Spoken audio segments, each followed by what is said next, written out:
Welcome to a journey into the dark heart of humanity.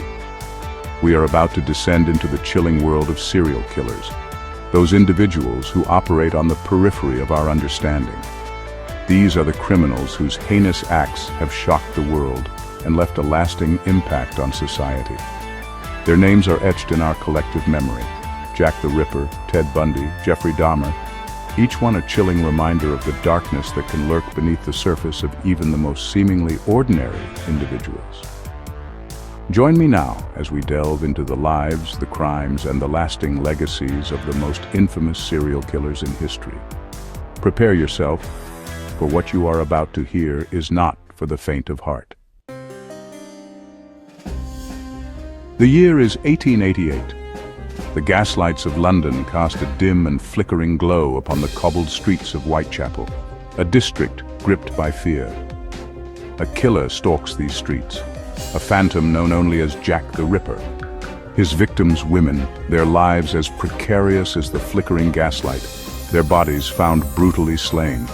5 women at least fell prey to the Ripper's blade. Theories abounded, suspects emerged and faded, but Jack the Ripper, a specter in the night, was never caught. His reign of terror was brief, but the legend of Jack the Ripper continues to haunt us to this day. He was handsome, charismatic, and intelligent, a law student who volunteered at a suicide prevention hotline. Ted Bundy was, by all outward appearances, a charming and upstanding young man. But beneath this veneer of normalcy lurked a monster. Across America, young women began to disappear. Their disappearances, often from crowded public places in broad daylight, baffled investigators. Bundy's modus operandi was as cunning as it was chilling. He often preyed on his victims' trust, feigning injury or impersonating authority figures to disarm them. His crimes, spanning several states and claiming the lives of at least 30 women, shocked a nation. His eventual confessions, delivered shortly before his execution in 1989, provided a glimpse into the mind of a true monster. The apartment on Milwaukee's north side seemed ordinary enough from the outside. But within its walls, a horror story was unfolding, a tale of depravity that would shock even the most seasoned investigators. This was the domain of Jeffrey Dahmer, the Milwaukee cannibal. Dahmer's victims, 17 young men and boys in total, were lured to his apartment with promises of money or companionship. Once inside, they were drugged, tortured, and murdered. Dahmer's crimes went far beyond the act of killing. He would dismember their bodies, keeping gruesome trophies like skulls and genitalia as macabre souvenirs. The discovery of Dahmer's crimes in 1991 sent shockwaves through Milwaukee and beyond. Jeffrey Dahmer's trial was a media sensation, his chillingly matter-of-fact confessions revealing the depths of his depravity. He was a pillar of his community, a successful contractor who entertained children as Pogo the Clown at charity events and birthday parties. John Wayne Gacy, with his jovial demeanor and seemingly ordinary life, was the last person anyone would suspect of harboring a dark secret. But beneath the surface of respectability, a monster lurked. In the crawl space beneath Gacy's suburban Chicago home, a horrifying discovery awaited investigators: the bodies of 29 young men and boys. Gacy's victims, mostly teenage boys and young men, were lured to his home with promises of work, money, or simply a place to party. Once inside, they were overpowered, tortured, and murdered. The discovery of Gacy's killing field in 1978 sent shockwaves through America. His attempts at manipulation failed, and he was found guilty on 33 counts of murder, making him one of the most prolific serial killers in American history.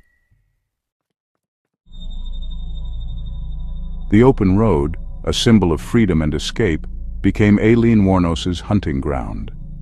Her story, a tragic blend of abuse, abandonment, and rage, culminated in a killing spree that challenged the very notion of female serial killers. Wuornos, a drifter who made her living as a prostitute along Florida's highways, was no stranger to hardship. Her early life was marked by poverty, neglect, and sexual abuse, leaving her deeply scarred and distrustful of men. Between 1989 and 1990, Warnos killed 7 men. All of them John's she picked up along the highway. Her weapon of choice? A .22 caliber revolver.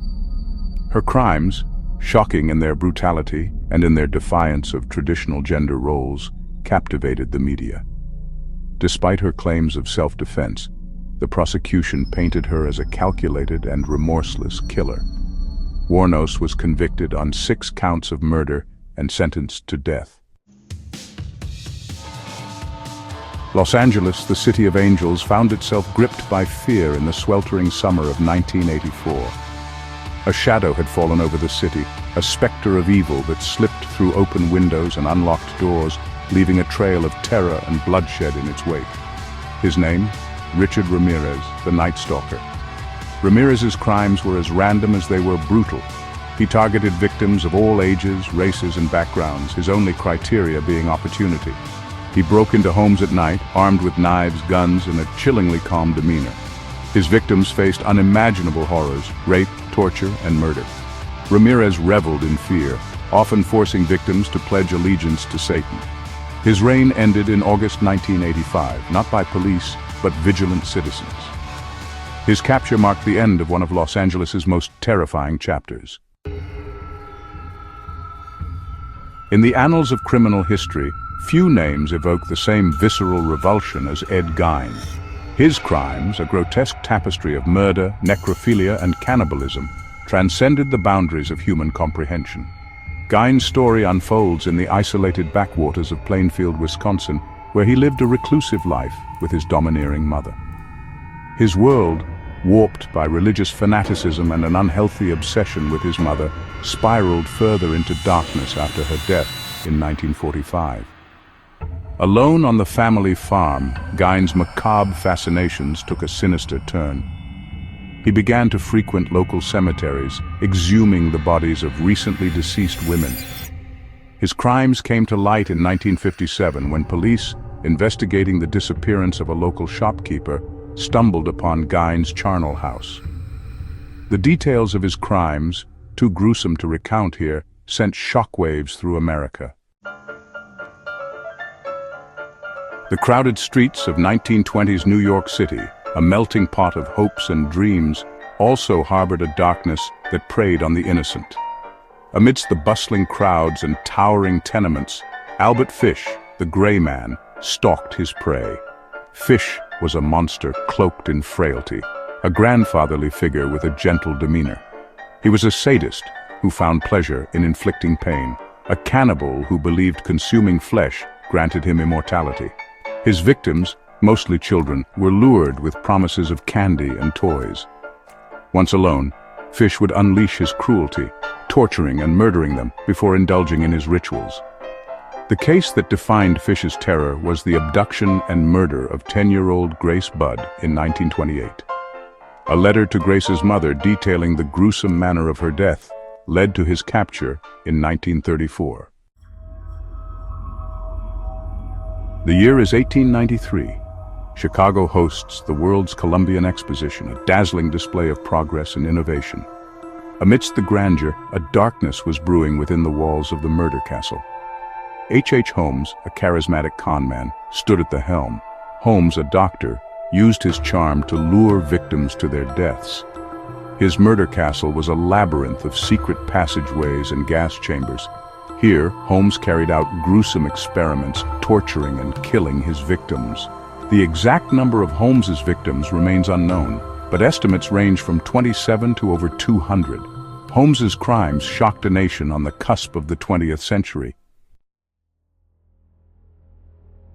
Behind the Iron Curtain, in the heart of the Soviet Union, a monster stalked the shadows, his crimes a chilling testament to the depths of human depravity. Andrei Chikatilo, the Butcher of Rostov, the Rostov Ripper, was a serial killer whose brutality shocked even the most hardened investigators. Chikatilo's hunting ground was the vast and unforgiving landscape of the Soviet Union.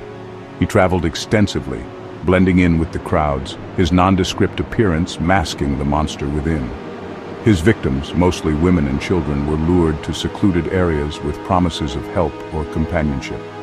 Once alone with his victims, Chikatilo would unleash his savagery. He would torture, mutilate, and cannibalize his victims, his crimes marked by a level of brutality that defied comprehension. He confessed to the murders of 56 people, although the true number of his victims may never be known. These are just a few of the most infamous serial killers in history. Their stories, a chilling tapestry of violence, madness, and depravity, offer a glimpse into the darkest recesses of the human psyche. Their crimes have left an indelible mark on society and continue to fascinate and horrify us to this day. We study their cases, analyze their motives, and try to understand what drove them to commit such unspeakable acts. Thank you for watching, and don't forget to like, comment, and subscribe for more content.